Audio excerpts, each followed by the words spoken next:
Hi, today we're going to look at three middle chapters, chapters 5, 6, 7 in The Night at Dawn. Okay, this is Magic Trio's book 2. Now, before this happens, Jack and Annie went to the time of the knights, okay, and they followed the Black Knight into the castle. But they're not really supposed to be in the castle, and a couple people have seen them. So in the last chapter, chapter 4, they kind of ran away from people, okay? So, will they get caught? What will happen to Jack and Annie, okay? And why are they on the Black Knight's horse? Okay, so let's look at this. Chapter 5, Trapped!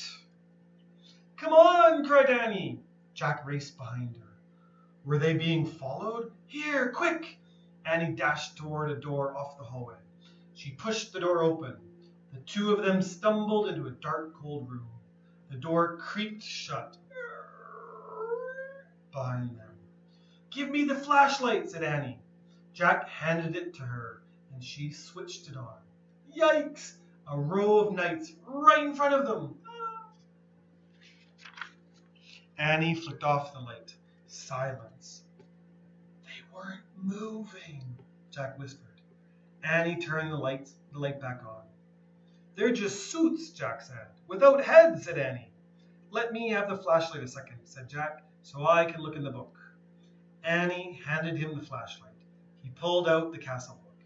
He flipped through the pages until he found what he was looking for. Jack put the book away. It's called the armory, he said. It's where armor and weapons are stored. He shined the flashlight around the room. Oh, man, whispered Jack.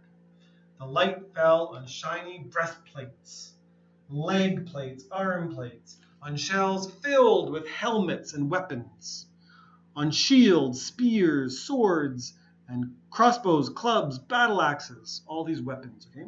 So be careful of this word here. Swords. Swords.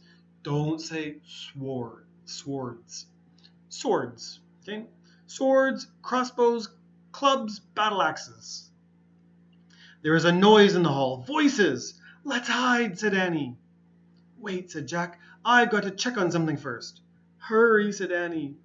I'll take just a second, said Jack. Hold this. He handed Annie the flashlight. He tried to lift the helmet from a shelf. It was too heavy. He bent over and dragged the helmet over his head. The visor slammed shut.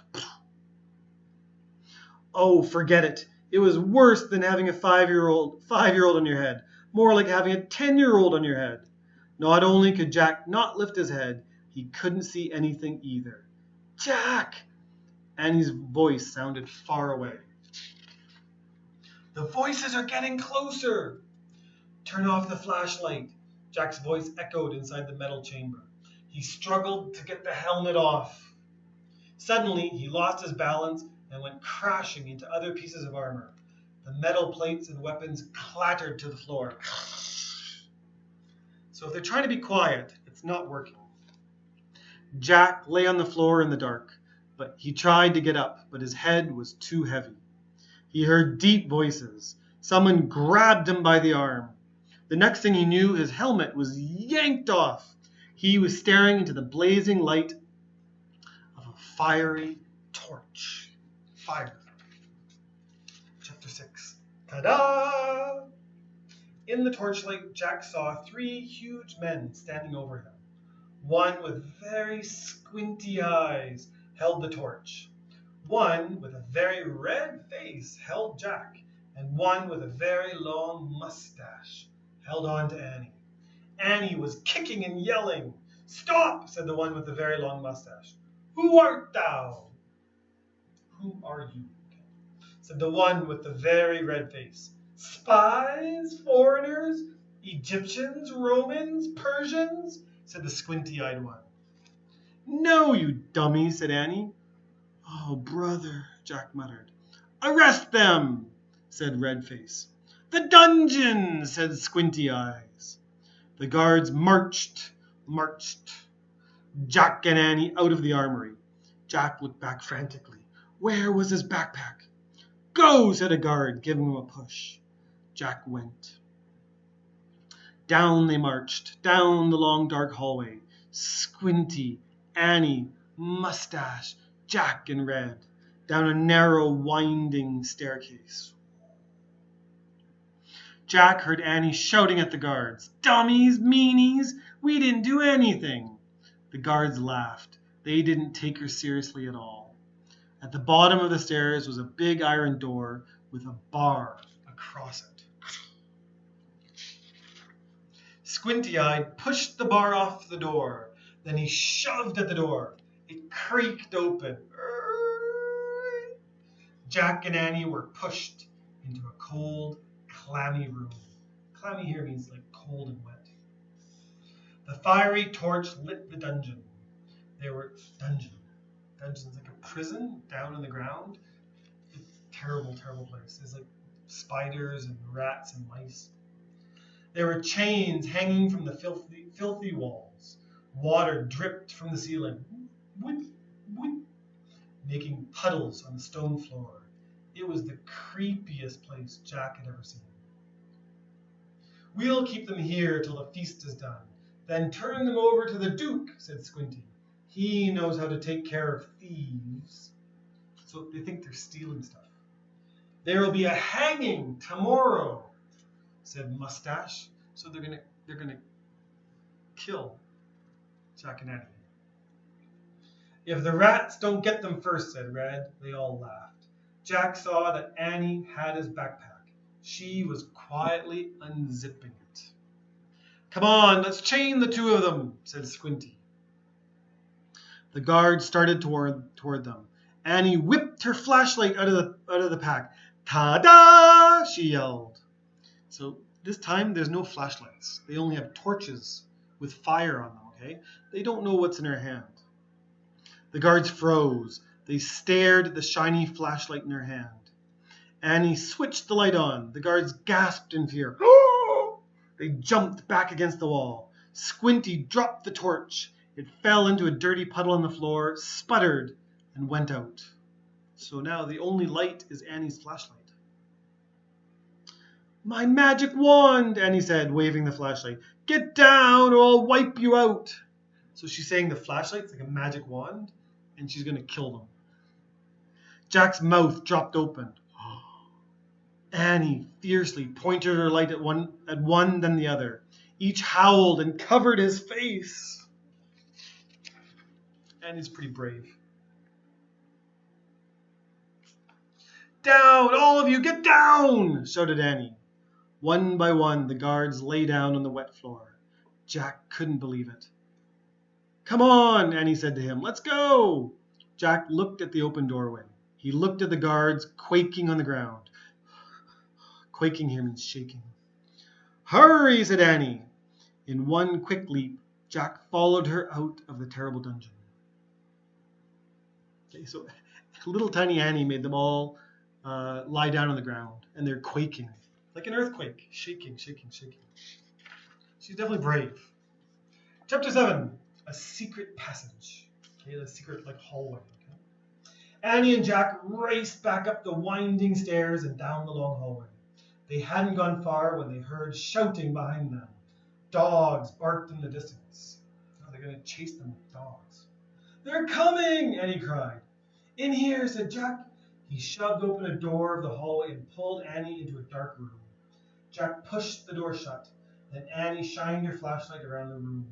There were rows of sacks and wooden barrels. So sacks is like big bags. Okay? "I'd better look in the book," said Jack. "Give it to me." Annie gave him the flashlight and his backpack. He pulled out the book and started tearing through it. He's looking very quickly. "Shh," said Annie. "Someone's coming." Jack and Annie jumped behind the door as it creaked open. Jack held his breath. A light from a torch danced wildly over the sacks and barrels. The light disappeared. The door slammed shut. "Oh, man," whispered Jack. "We have to hurry. They might come back." His hands were trembling as he flipped through the pages of the castle book. "Here's a map of the castle," he said. "Look, this must be the room we're in. It's a storeroom." So they put like food and stuff in there. Jack studied the room in the book. "These are sacks of flour and barrels of wine." "Who cares? We have to go," said Annie. before they come back. No, look, said Jack. He pointed at the map. Here's a trap door. Okay, a door in the ground, like this. Okay?